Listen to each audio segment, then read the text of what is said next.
All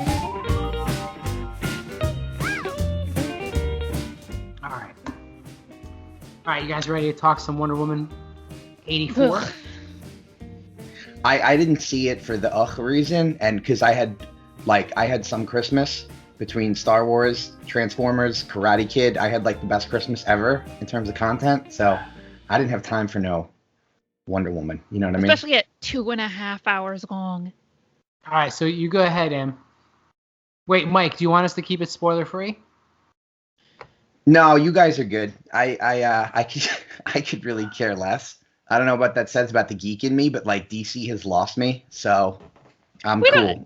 I don't mind. Yeah. I mean, we don't have to go like big into like any of the details. Okay, first of all, there's no reason for it to be 2.5 hours. I mean, look, maybe if you want to do that for like Avengers Endgame, I get it. Like, I still think that's too long for a superhero movie, but whatever. But for what is basically, like, could be an episode of Smallville in terms of the plot. Like, it's just, look, it's a Twilight Zone plot. It's the whole monkey's paw, like, wishing stone thing. There's no reason for it to be a Wonder Woman movie. Like, none of it really matters that she's Wonder Woman for the most part. You could stick any character in here and tell pretty much the exact same story. And that for a movie, like, it's fine for you doing it on a superhero TV show, but I think in a movie is a bad choice. It's like, I hate saying this because this term has been used so badly to mean something in a movie I don't like, but I actually really think this movie has a lot of plot holes in terms of just like the inconsistency in the way wishing works and all of that. Yeah, it took me a while to figure out how Din, and I will always see him as Din, how Din Djarin like was like winning. I was like, why is he granting what? Like, what does he get? Like, what? It doesn't really make sense. It also doesn't really make sense how he knew that was a thing in the first place that would work. I like Kristen Wiig, but I think Cheetah is terrible. And when they finally show her in Cheetah form, I actually burst out laughing. Like, sitting alone in my apartment, just like went, ha! Really, really loudly, because it looks like, as I was talking to my brother, and he described it as, it looks like somebody from a regional production of Cats. Yeah. Memories. I started humming it when I saw it. There's some, like, a little bit of fun 80s stuff in the beginning. You know what? I'm ready to go. I think we can do better. Parachute pants? Yeah. Does everybody parachute now? But even after that, like, who cares anymore? There's no reason for it. Do they have any 80s music in there? Like, what a way not to, like, have a killer soundtrack. I know, it seems like that's, like, whatever people think about Captain Marvel, I think that's one thing Captain Marvel did really well, is made it a 90s movie. And, I don't know, and the whole thing with Steve? Chris, yeah, what's his last name? That's Chris Pine, right? Yeah. Okay, with Chris Pine's character, like, okay, either you need to just have him come back, or you need to, like, talk about the fact that he's actually come back. Because the way he did it is, like, he comes back. Okay, spoiler. You know he's back in the trailer. But if you haven't watched the movie yet, you know, maybe skip this. Because the way he comes back is, it's not just, like, he appears, he, like, takes over somebody else's life. And so, like, to the rest of the world, he looks like another guy. But we, as the audience, and Diana sees him as Steve. Right. And did they ever, was I in my phone, did they ever clearly say that she wished for him back and that's how he came back? Because I never saw that part. Well, because we don't actually hear her do it. We don't hear her wish. We just see her with the stone. And we know what the wish is. But it's the fact that they don't talk about the fact that he just, like, basically took over another man's body. This guy who had, like, is a guy who had, like, a life, an apartment, and they don't talk about it at all, is weird. Because there's no reason to bring him back like that. Like they could have just been like, oh, he's back. Right. Like okay, so I agree with you 110% here. It's like you've already, created the wishing. What is it called? We'll call it the wishing stone. You've already created the wishing stone where like people's wishes come true. So like they didn't have to make it that complicated. Like if I believe a stone can grant wishes, I believe that Steve can just pop up out of nothing and be like, how did I get here? Yeah, at least like really dig into, like, if you're gonna do it that he took over somebody else's life thing, like you need to do something with that. Because it's like creepy and weird. Like they should, like, if you're going to do that, not that the movie needs it to be any longer, but then like he needs to like run into somebody from that guy's life or something. And that's part of the way you realize it's not just this wish is wrong because it, that Diana like is losing her powers as the price for this wish, but because there's this random person who also like had to pay this price. Like that should be in the discussion somewhere. Yeah. It was just keep going. And I don't think any of the I think Wonder Woman's the most boring part of this movie. She's also barely Wonder Woman in it. And like having Steve be super impressed by escalators.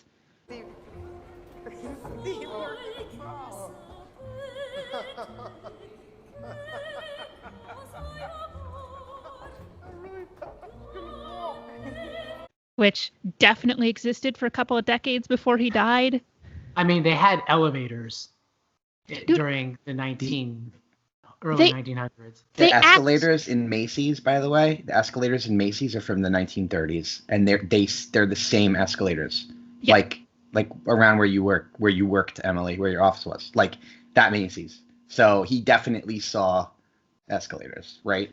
No, he died in like 1918 or 1919. Well, he died at the end of World War I, but they existed before that. And like he's like has never seen anything like it before. They act like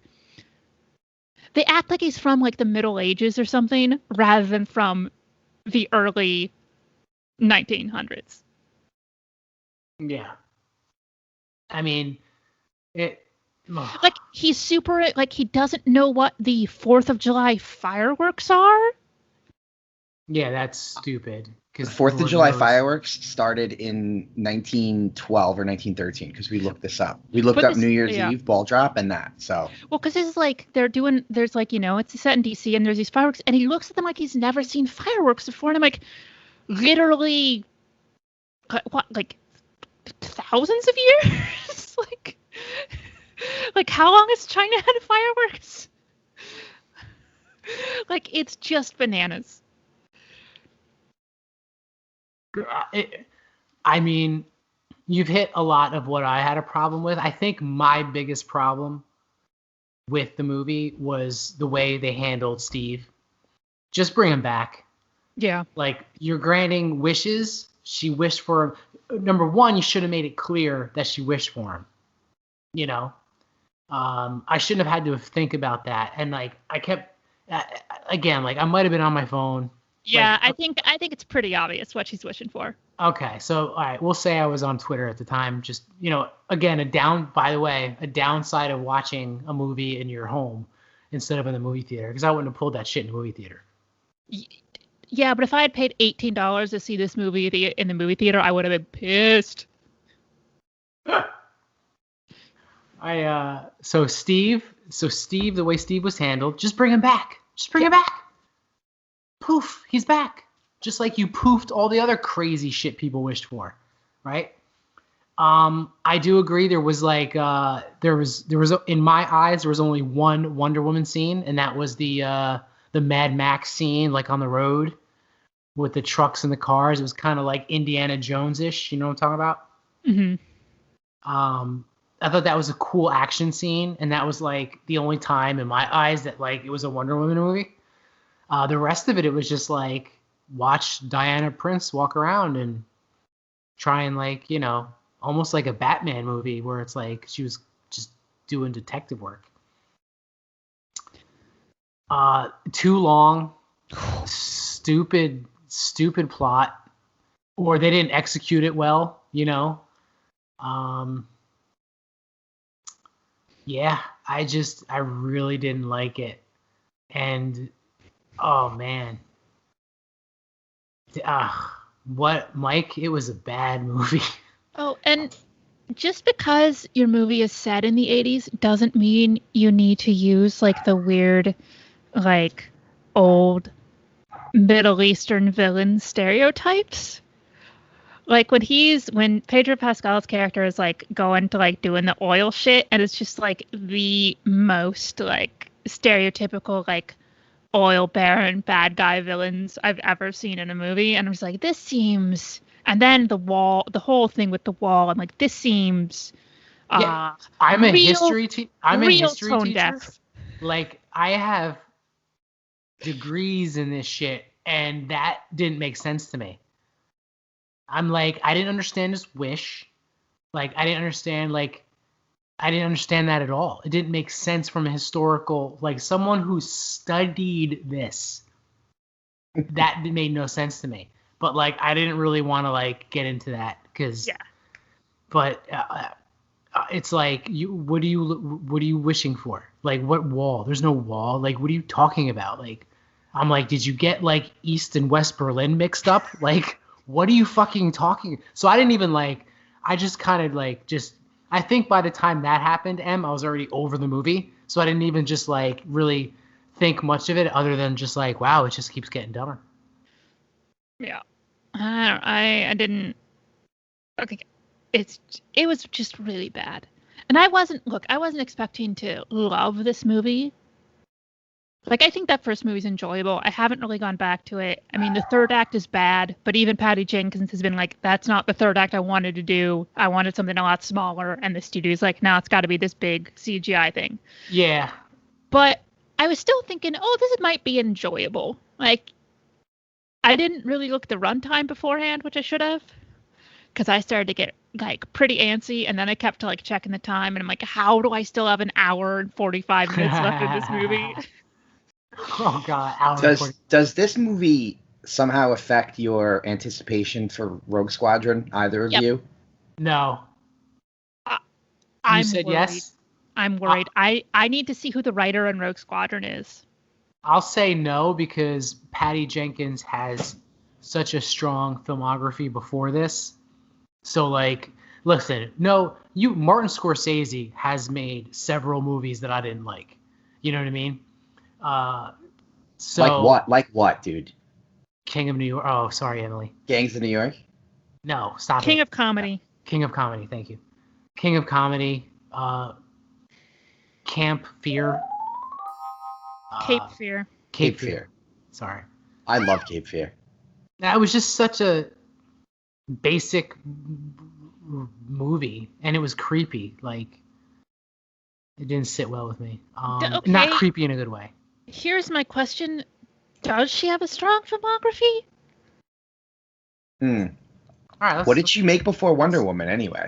Let's I mean, Monster with Charlize Theron was her big movie. That was back in 2003. It was 2 episodes of Entourage, a couple episodes of The Killing, some TV movie called Exposed, and then Wonder Woman. The Killing was a good. There's only 2 episodes, right? Yeah. Huh. Wow. Yeah, she doesn't really have. I thought she did more than that. Monster, Wonder Woman. Oh, we have to talk about Cleopatra. That's not out yet. Sometime today. You don't want to talk about that, Em? I don't know if I want to get into it. Well, it's not out yet, right? No, there's some issues with the casting. I will say that isn't it Wonder Woman? Busy day. Yeah. There's some issues with that. Is Gal Gadot Cleopatra? Yes. Yeah, you're right. Only 2 good movies. But Monster won for Best Actress and Yeah. Best something else. I don't know. Oh, I think Christina Ricci won Supporting Actress, and Charlize won for Best Actress. Right. So that was good. Oh my God. Patty wrote Wonder Woman 1984. Oh boy. Well, I hope she doesn't write Rogue Squadron then. She's not writing Rogue Squadron. They haven't announced who it is, but she talked about, like, she had some line about how, like, they're deep into the film treatment, and she wasn't going to give the name yet because she wants that to be like its own separate announcement. Is she doing Cleopatra before Rogue? Yes. She's doing that next. Because Rogue Squadron's 2023, right? Yeah. Okay. Yeah, so Cleopatra comes out the year before, which means she's probably filming it now. We're getting ready to. All right. Yeah. Yeah, you're right. She has one more good movie under her belt than Colin Trevorrow did when he got fired. Not that I'm saying she should be or she's going to be. But Colin Trevorrow made one good movie, one bad movie, got fired. Patty made two good movies, one bad movie. I don't think she's getting fired though, but okay. So I will say this: I'm more leaning towards Emily's opinion now, after realizing she only made two movies that I liked. And Wonder Woman, like you said, Em, had its issues because they were like, like the movie's going along great, and then all of a sudden you have this, like, to use like a video game analogy, Mike, like she's got to fight the big boss at the end of the movie. And like it didn't fit, right, Em? It didn't like fit the plot, like, either. It didn't, and also just looked terrible. Horrible. Like he looked like a video game character. Was the big boss like Pedro Pascal, like mutated into some big, like? Oh no, this was one? like in the first one I meant. Oh yeah, I remember that. Where it's like you think the movie's over and it could have been, and then next thing you know, like he transforms into stupid. And then becomes Ares, yeah. Yeah. All right, let's talk about all right, so I'm not as worried as Emily, but now I'm a little worried. I think it'll be fine though. I think it'll be fine. I mean, if there's one thing I learned, you guys, about Lucasfilm is like it's a group effort, unless it's J.J. Abrams. They probably like let J.J. do whatever he wanted, but like, what Gareth Edwards went through with Rogue One, and we know, J.J. had to work with like 2 or 3 writers on both movies, and it's not going to be a one-person show. It's going to be a group effort. So, I'm sure it's fine.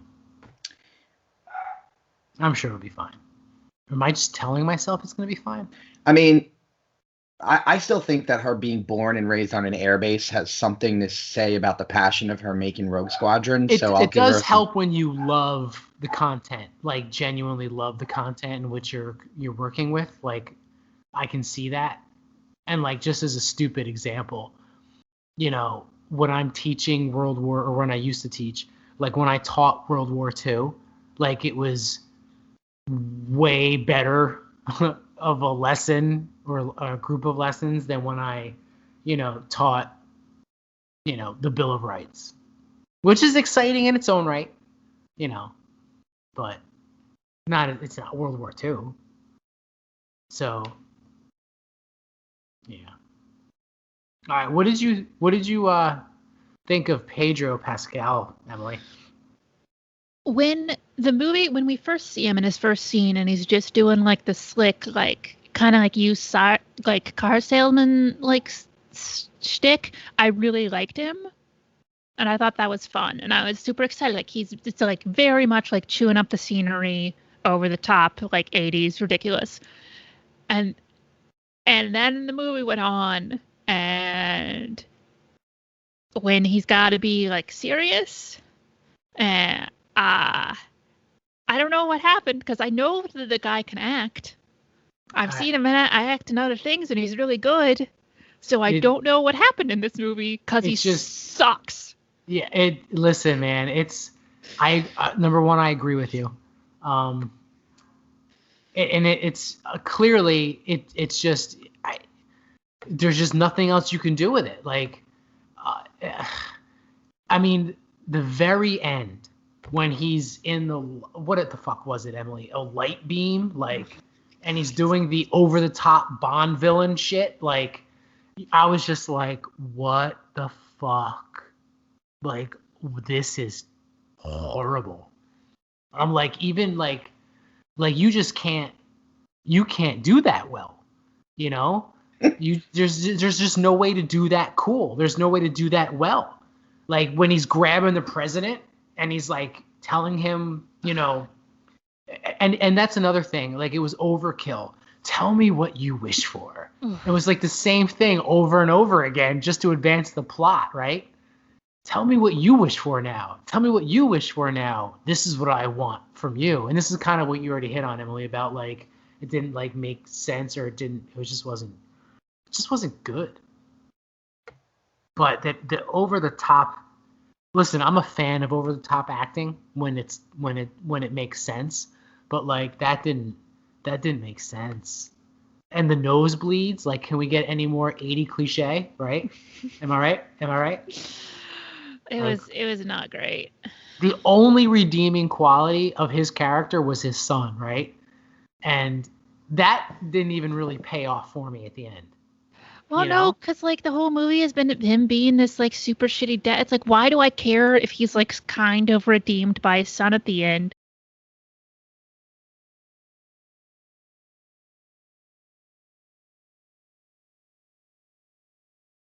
When he's just been the terrible villain the entire movie. This movie was bad. I mean, have you seen all the DC movies? Most of them. I've seen all of them except Aquaman. I had no desire to see Aquaman. You haven't seen this one, so I can't ask you. Right. So, I was just gonna ask you, like, where would you rank it in the DC movies? Like, I actually rank it below Man of Steel, below Batman vs Superman, below Justice League, below Aquaman. Like, this might be the worst DC movie for me. I think it's just as bad as the Zack Snyder movies, but like if I had to choose one or the other, I'd choose this just because if I'm going for like if I have to choose a shitty movie, I'd at least want someone with some color and some like comedy in it, as opposed to Zack Snyder's everything is blue and it's raining and miserable. Like Suicide Squad is the bottom of the barrel DC movie for me. I mean, what about Birds of Prey? I love Birds of Prey. Oh, you did? I didn't love like it. That was I didn't love it. It was a fun movie though. It was fun. Definitely better than Wonder Woman 84.